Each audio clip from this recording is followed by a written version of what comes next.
let's do it. Let's go. Let's do all the things. Let's find out if bad things and good people mix. Like everyone who's been watching Twitch or has the internet, I too have been roped into PlayerUnknown's Battlegrounds. I'm not really happy about the price tag. I think 36 bucks is a little bit more expensive than a game should be. I also don't like the precedent and sense of paying money for a game when it's not even out yet.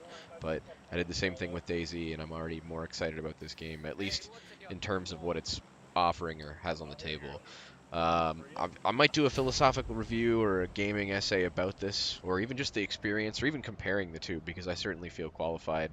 But this video is just actually going to be like a summary of my first victory, like my first place match. And if you're not familiar with this game, the way it works is you drop into the island as is.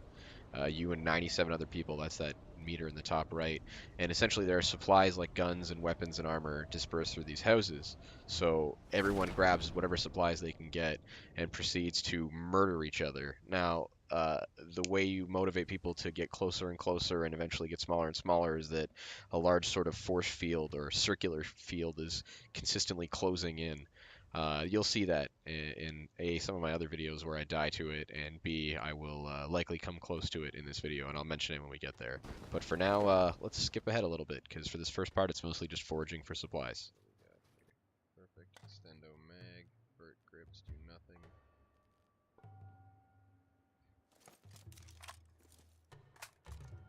Got my 40 in the gun. Got a shotty. Got a sidearm. We ballin', kids. We ballin'. Map to give you an idea kind of the scale of the game. Again, that white circle represents that force field that constantly is closing in. I'll zoom in here so you can get a better idea of what I'm talking about. Essentially, the end state of the game kind of tends to close around specific points in the map. In this case, it's going to close in somewhere around Razik or Yaznov Polana or Severny, if I'm not just butchering all those names. So at this point, the game has progressed a little bit. The player population has gone from 75 people down to 46 people, and the shield has been closing in around us more rapidly, getting smaller and smaller, forcing us all in the direction of the final showdown. You'll see it in a little bit. So I spot this sweet little shack that's close to the final boundary of the game, or at least where I think it's going to be. And at this point, I got a few bullets, and I'm feeling pretty brazen, and I decide I'm going to post up here and do what I normally like to do, which is hopefully get my back to the field as it's closing in, so that I feel safe and no one can attack me from behind, and I can also watch or hear people as they push in to close in on the barrier. So let's see what happens. 2 stories, a gardening shed, ocean view. The real estate's legit, guys. The supplies are so-so, but I decide this is the place to be. And the real capping point, the real thing that seals the deal for me, is 100% the balcony that's got a straight view into Severny, as well as just a good all-around sense of cover. Now, it's exposed to the hill behind, but man, what a sweet spot. So if this continues, it's either going to be... It'll probably be around Severny, really, now that I think about it. It might be a good idea to stay posted up right here. Let me tell you, it's a great idea, and it really works out for me. For those of you still wondering, again, the white line is where the shield will move to, and the blue line is the actual location of the shield closing in. Additionally, if you look at that red spot on the map, you might be curious as to what that is. If you are in that zone during the game, planes will fly over and bomb the hell out of it, and I'm hoping to have a video about that up shortly as well. This is, however, not one of those planes. This is a supply drop crane. Plane, train, automobile. Look, what I'm saying here is that this plane is going to drop free swag onto the people below. And I happen to pick a pretty good piece of real estate, as I was telling you earlier, because this particular plane drops it rather close. The caveat, however, is that it also drops it right into the fucking ocean. Like, just a total dick move. Is that gonna, like, hit the water, though? Do I go for it? It's pretty close. That's the closest one I've ever seen. But the play area is also restricting in a minute. Maybe I should go for it after. Unlike what normally happens, I managed to resist my naturally given greed impulses, and it in fact pays off because shortly hereafter, I hear the sound of a vehicle approaching from nearby. It's in the water.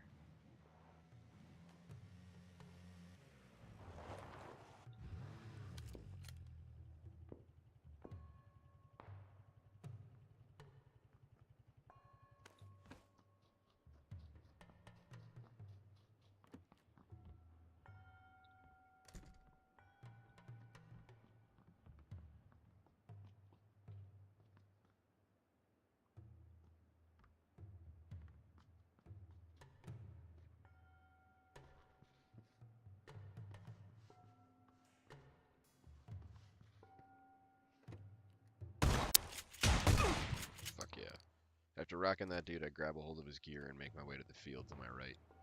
Oh, I see you creeping around.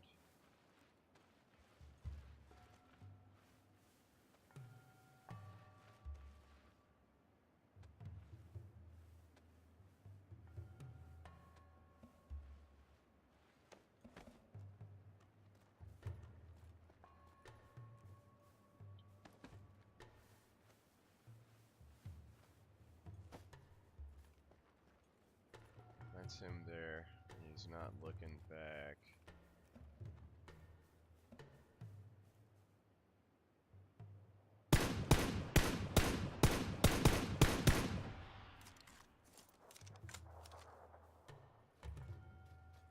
Fuck, this meter's about to start ripping me a new asshole. I'm not even gonna have the time to loot this guy. Maybe. Nope. No time.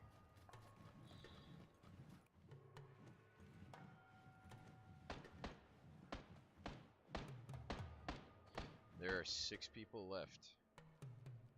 Out of painkillers, but I do have a frag grenade.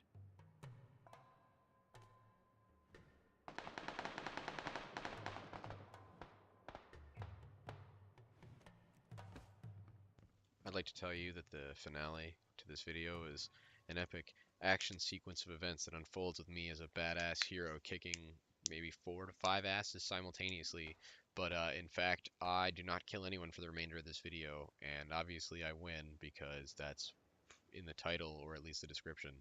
But yeah, you know, shit just works out.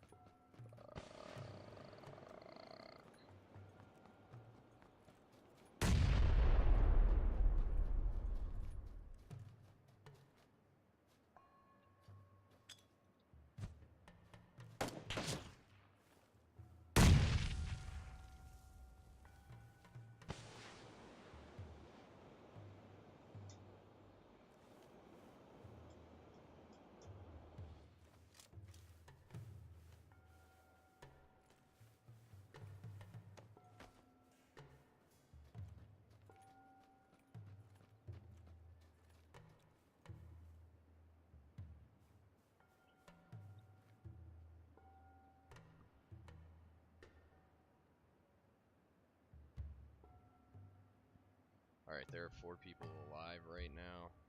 Can't use my bandage. I can't use my first aid kit.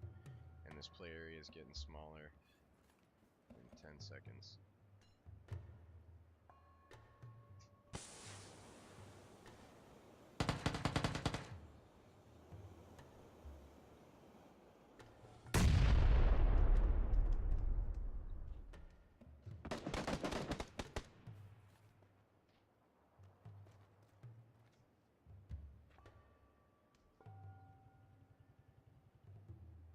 Won.